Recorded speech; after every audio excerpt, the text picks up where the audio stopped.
Hello everyone. In this video I will show the process that I went through to fabricate this rotisserie stand for my planer and sander.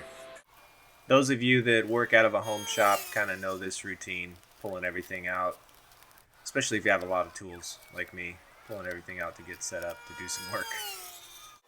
For this project I used a CAD program to draw it up and kind of work out all the bugs of the moving parts and make sure there was clearance for everything. That way I had something to go by.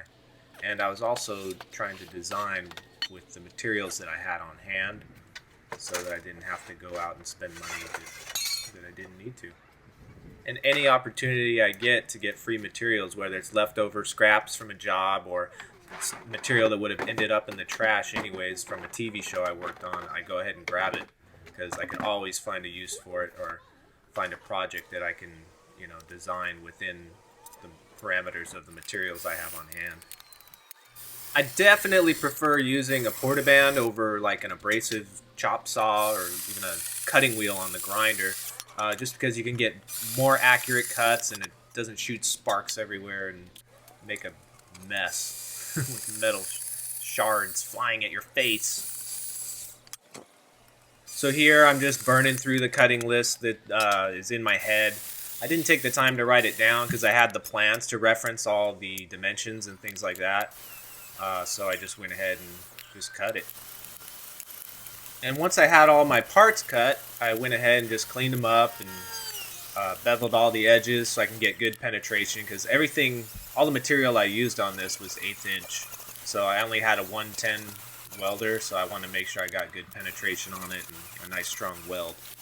Here you can see me using the square to kind of square up my cuts.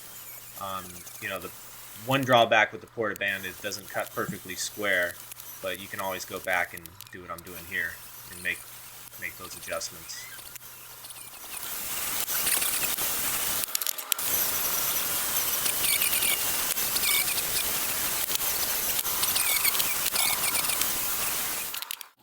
After my parts were prepped and nice and beveled, I started laying out for the pivot on the platform of the rotisserie. Unfortunately, the battery on my GoPro died, so I wasn't able to capture the whole process of drilling a pilot hole and then enlarging the hole for the brass bushings that are going to receive the shoulder bolts that will make this whole thing pivot freely.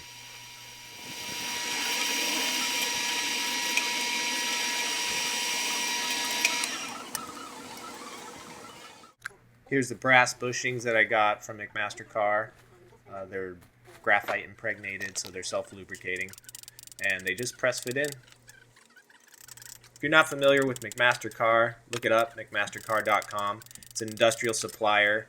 I love just browsing the website, reading about different parts, and trying to understand how I can use them in different projects. It's kind of an inspiration to just browse the website and see what's out there and what can be used, what you can use to engineer your own projects. Here's the shoulder bolt that I bought that fits with the brass bushing. Gives it a nice, tight, tolerance fit, smooth action. Here I'm using some plastic shims for the drilling operation of the assembly. What I'm drilling for is the locking pin that will hold the rotisserie in place when you're either using the planer or you're using the sander. And here you're going to see the same operation I used to drill the holes for the pivot. I use a pilot hole to ensure my accuracy, and then I enlarge it with a unibit, as you'll see here in a second.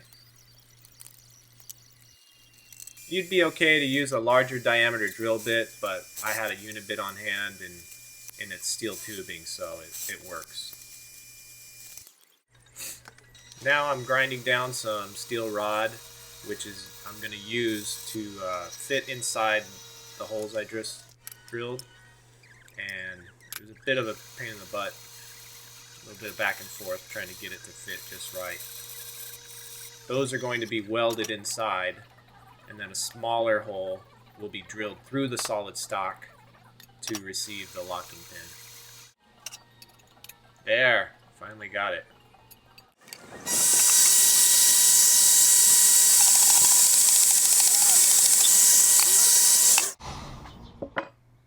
cut them off,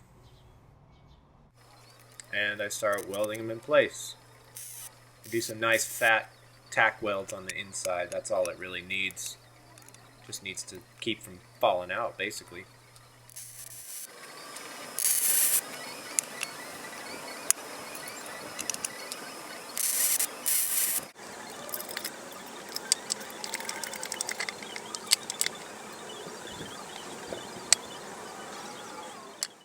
Now I'm drilling the hole for the locking pin in the rotisserie assembly. I drill through both sides, both the stand arm upright and the rotisserie platform, and then I use the previously drilled hole in the upright to drill through the other side of the arm. And that's how I get them to line up. Flip it over. And I say that's pretty stinking good. With all that stuff out of the way, I can now forge ahead and start tacking together the frame. Constantly using the square, checking square, and moving around. Just tacking the corners. So if I need to make adjustments, I can do that. What happened? Someone set up the box. We get signal. What? Main screen turn on. It's you. How are you, gentlemen? All your days are belong to us. You are on the way to destruction. What you say? You have no chance to survive, mate, your time. Ha ha ha. Now I'm marking out for the angle iron of the rotisserie platform that the machines mount to.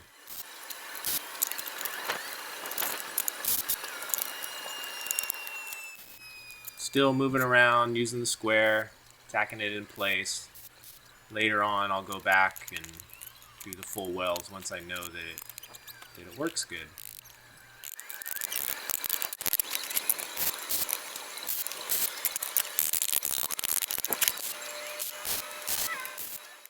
As I was working on the stand, the locking pin arrived in the mail, so I was eager to get it out and try it in the holes that I drilled. I went by the specs in the description when I drilled my holes, so I really wanted a nice tight fit, because the way it works is you push the button and two little ball bearings in the tip depress, so it locks it in place and keeps it from falling out. So I was eager to make sure that worked. So here I'm setting up my parts that are still tacked together. I haven't fully welded them yet because I'm not 100% sure everything's going to work. And I'm putting it together to test the locking pin. Boom. Nice and solid. It has a little bit of wobble, but I was expecting that because I wanted it to go in and out easy. So now that was done, I felt good to just start assembling everything and fully welding it. I used some clamps to kind of hold it together, tweak it the way I need it to, checking square. Once I'm happy with everything, that's when I start welding.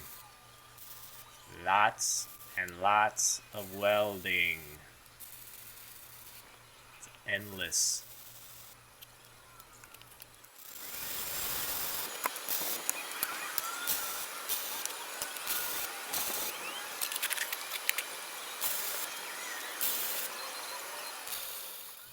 At this point in the build, I was feeling good enough about it that I decided to weld on my casters and get it mobile. Guys I work with give me grief about welding on casters, but why pay money for hardware when you can just weld it on?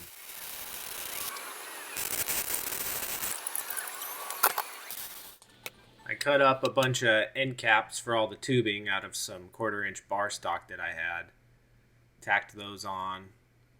At first I was thinking I was going to grind the welds away, but as I was welding and seeing how much weld there actually was from these things, I was like, that's a lot of grinding. and the welds looked decent enough, so I just left them. I mean, you can see how much time welding it's taking me. Imagine having to grind all this crap. Then I move on to marking out the machine hole pattern, taking into account clearance and orientation. After I drill the pilot holes, I enlarge the holes with the unit bit to receive the weld nuts that I'll be welding on the underside of the angle iron. The weld nuts make it easy to install the machines and take them on and off. If you're not familiar with aligning weld nuts, there are these little metal tabs with a nut encased in a little box, and it allows you to weld it on there, and it holds the nut for you, so you can just use a bolt to go through your machine and into whatever frame you've built that the weld nut is welded to. And it has a little bit of play there too, so you're not like, fighting to try to get the bolts through the machine and lined up with the nut that's welded on there. Here I'm just pop riveting on the tether for the lock pin. And then I gave everything a once over with the grinder. I didn't go crazy trying to grind the welds, but I did want to take off all the sharp edges. Finally, the moment of truth, making sure I did everything right, bolting it on. And the sander and then the planer went on pretty smooth. And once I got the bolts tight, I was ready to give it its first spin. And as I did that, I just realized something. I backed up, I rewound, thought about the difference in weight between the two machines. I thought, what would happen if I pulled the pin and just let it flip by itself without touching it? I had no idea whether or not the weight of the planer would just totally throw it off balance and tip it over and come crashing down. So I just had to give it a try. And wow, I was pretty impressed. I mean, with the casters locked, it didn't move at all. It just kind of wobbled because the concrete was uneven. But man, that was encouraging, especially because it didn't tip over and trash my machines.